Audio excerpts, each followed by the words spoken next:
Hi, welcome to taste Tamannaah. நான் ஷாலினி. இன்றைக்கி நான் 2 ரெசிபீஸை உங்கள் கூட ஷேர் பண்ணுறேன். ஃபர்ஸ்ட் ஒன் பொல்லுங்காய் வச்ச ஒரு chilli, second one mushroom biryani. So இந்த 2 டிஷ்ஷஸ் எப்படி செய்யலாம்னு பார்க்கலாம். ஆனால் அதுக்கு முன்னாடி சேனலை சப்ஸ்கிரைப் பண்ணுங்கள், நோட்டிஃபிகேஷன் பெல்லை ஹிட் பண்ணுங்கள். அதுக்கப்புறம் உங்களுக்கு அந்த டிஷ் பிடிச்சிருந்ததுன்னா லைக் பட்டனை ஸ்மாஷ் பண்ணுங்கள். தேங்க்யூ.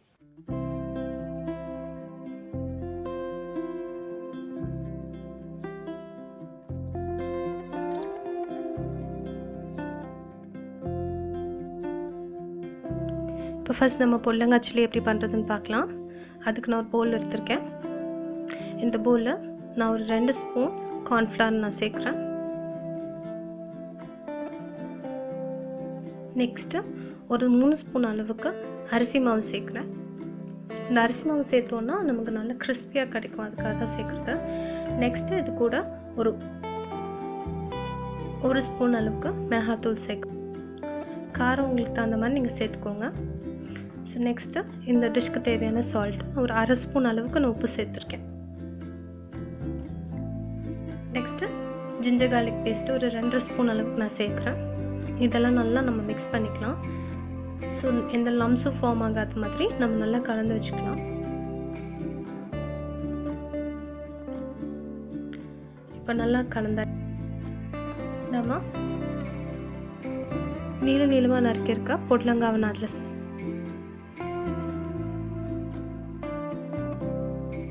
சேர்க்குறேன். இப்போ அந்த பொடலங்காய் நம்ம அதை சேர்த்து அந்த மசாலா நல்லா அந்த பொடலங்காயில் கோட் ஆகிற மாதிரி நம்ம நல்லா மேரினேட் பண்ணி வச்சிடலாம். ஒரு 1/2 hour 20 minutesலேருந்து 30 minutes நம்ம அதை மேரினேட் பண்ணி வச்சுக்கலாம். இப்போ மேரினேட் ஆகிடுச்சு. இப்போ நான் ஒரு பேனில் அதை ஆயிலில் ஹீட் பண்ணிவிட்டு அதை நான் டீப் ஃப்ரை பண்ணி எடுக்கிறேன். ஸோ நீங்கள் அது எவ்வளோ தின்னா போடுறீங்களோ அவ்வளோ சீக்கிரம் நமக்கு குக் ஆகும். நல்லா அந்த கிறிஸ்பி ஆகணும். அது தண்ணி காய்ங்கனால அதில் இருக்க தண்ணி எல்லாம் எவாப்ரேட் ஆகணும். ஸோ அதனால அது வரைக்கும் குக் பண்ணுங்கள்.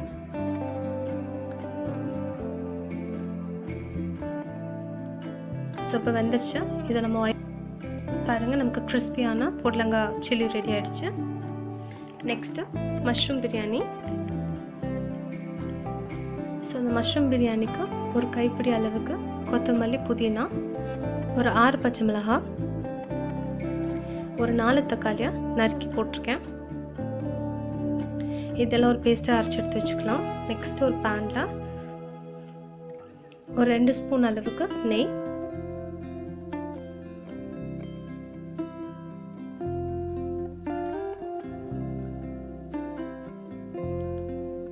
ஸோ நெய் ஹீட் ஆனதும் இதில் ஒரு 3 ஸ்பூன் அளவுக்கு ஆயில் சேர்த்துருக்கேன். நெக்ஸ்ட்டு இந்த ஆயில் ஹீட் ஆனதும் இதில் சோம்பு, பட்டை, கிராம்பு, ஏலக்காய், ஜாதிபத்திரி இதெல்லாம் சேர்த்து இந்த ஆயிலில் நல்லா ரோஸ்ட் ஆகணும். இது ஏலக்காய். ஸோ இதெல்லாம் பொரிஞ்சதுக்கப்புறமா நான் இதில் கொஞ்சம் கொத்தமல்லி, ஒரு கைப்பிடி கொத்தமல்லி, புதினா இலைகளை சேர்த்து அதையும் நல்லா ஃப்ரை பண்ணுறேன். அது ஓரளவுக்கு நல்லா ரோஸ்ட் ஆனதுக்கப்புறமா ஆனியன்ஸ் இதில் சேர்க்குறேன். ஸோ அந்த ஆனியன்ஸும் இதில் நல்லா ஃப்ரை ஆகி வரணும்.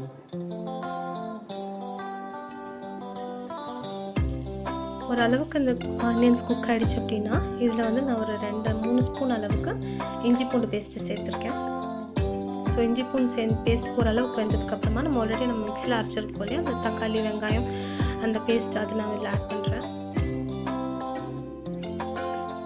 நெக்ஸ்ட்டு இந்த பச்சை வாசனை போனதுக்கப்புறமா இதில் நான் அந்த மஷ்ரூம்ஸ் கட் பண்ணியிருக்க மஷ்ரூம்ஸ் நான் சேர்க்குறேன். நான் அதில் 2 பேக்கெட் அளவு வாங்கின மஷ்ரூம்ஸ் நான் சேர்த்துருக்கேன். இப்போ அந்த மஷ்ரூம்ஸ்க்கு தேவையான சால்ட் இதில் ஆட் பண்ணியிருக்கேன். ஸோ அது மஷ்ரூம்ஸ் கொஞ்சம் நேரம் குக் ஆகட்டும், ஒரு 5 to 10 minutes குக் ஆகட்டும். நீங்கள் தண்ணி சேர்க்க வேண்டாம். இந்த மஷ்ரூம்ஸ் நெக்ஸ்ட்டு இதுக்கு 1 ஸ்பூன் கரம் மசாலா அதில் நான் ஆட் பண்ணுறேன். நெக்ஸ்ட் ஒரு 1 ஸ்பூன் அளவுக்கு ரெட் சில்லி பவுடர். ஆல்ரெடி நம்ம பச்சை மிளகாய் சேர்த்துருக்கோம். ஸோ அந்த காரத்துக்கு ஏற்ற மாதிரி நீங்கள் போட்டுக்கோங்க. ஸோ இது போட்டு நல்லா நம்ம மஷ்ரூம்ஸ் அதில் நல்லா வதங்கணும். ஸோ ஒரு 70% குக் ஆக வரைக்கும் விட்டுடுங்க. இப்போ அதில் நான் ரைஸ் சேர்க்குறேன். நான் இதில் ஒரு 2 கப் அளவுக்கு அரிசி சேர்த்துருக்கேன். இப்போ இந்த ரைஸை சேர்த்ததுக்கப்புறமா நல்லா கலந்து விட்டுக்கணும்.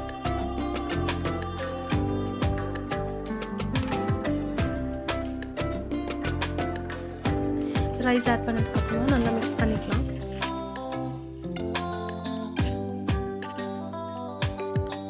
இந்த ஸ்டேஜில் நான் தண்ணி ஆட் பண்ணுறேன். ஆல்ரெடி நான் தண்ணி பாயில் பண்ணி வச்சுருக்கேன்.